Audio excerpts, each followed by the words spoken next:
Amélie Jacou, bonjour. Bonjour. Vous êtes chef de mission sur le retour à l'emploi, qui est une des compétences départementales. En deux mots, votre objectif ici, c'est reconnecter ou créer la connexion en tout cas avec les allocataires du RSA et les entreprises qui recrutent. Oui, c'est ça, c'est d'avoir ce rôle d'accompagner notre public, en fait, de créer ce lien qui était, je pense, inexistant, de créer ce lien entre eux pour pouvoir justement partager du réseau et demain créer de l'emploi, enfin en tout cas favoriser un retour à l'emploi plus positif. Il y avait un vrai besoin là-dessus, sur le fait de faire se rencontrer les entreprises d'un côté et les personnes éloignées de l'emploi de l'autre. Complètement, parce que jusqu'à maintenant, en fait, notre public, qui est un public éloigné de l'emploi, était accompagné par notre équipe de référents professionnels et ils étaient dans un cadre plutôt de suivi administratif sur lequel ils n'avaient pas la possibilité peut-être de rencontrer les entreprises.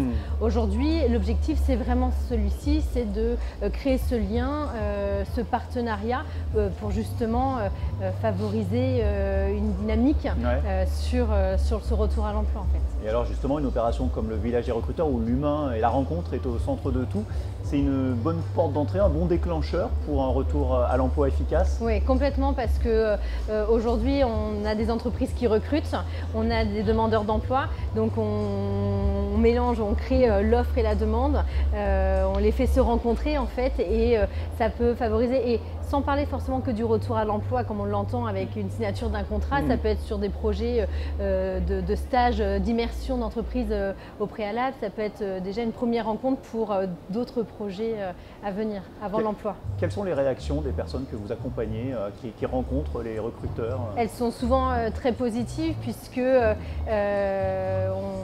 on va démocratiser quelque part les échanges des personnes qui pouvaient avoir une image peut-être plus négative de l'entreprise, etc. Où là, on va avoir des discours beaucoup plus positifs avec un certain entrain pour justement aller de l'avant. En fait, on sent que les personnes, elles sont beaucoup plus motivées, positives en tout cas, à vouloir avancer sur un changement et un retour à l'emploi.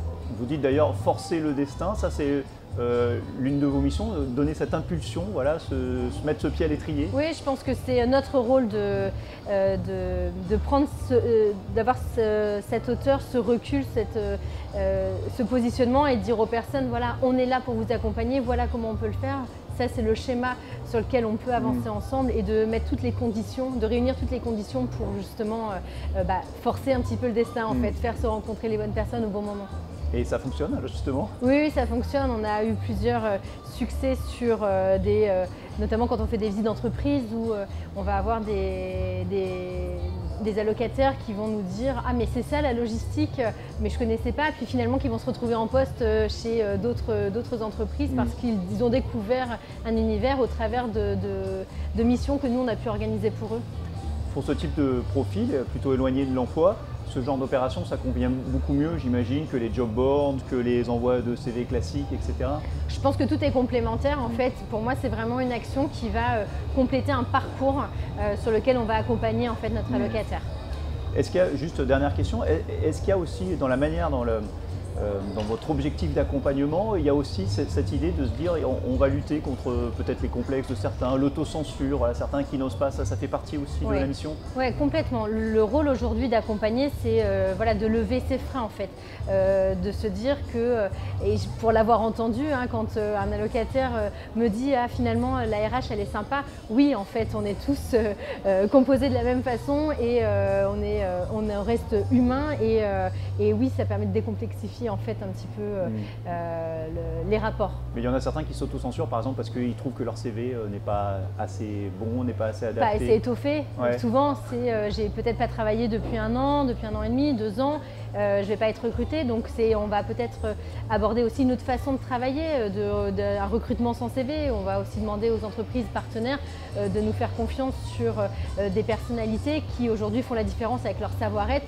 plutôt que leur savoir-faire, et c'est comment l'entreprise demain va accompagner justement ces bons savoir-être à s'intégrer et à se pérenniser dans l'entreprise. Toute dernière question, encore faut-il qu'ils sachent se vendre, donc ça aussi ça fait partie des missions, apprendre à se pitcher. Exactement, on met en place des ateliers justement pour accompagner notre public à mieux se vendre, à mieux se préparer aux entretiens, à être plus armés en fait face justement aux recruteurs pour qu'ils soient le plus sereins possible quand ils sont face à une entreprise, un recruteur dans le cadre d'un emploi. Eh bien, on espère que ces entretiens se passeront dans la sérénité et dans l'efficacité. Merci beaucoup Amélie Jacou, donc, du Conseil départemental du Loiret. On se retrouve dans quelques instants ici au village des recruteurs d'Orléans.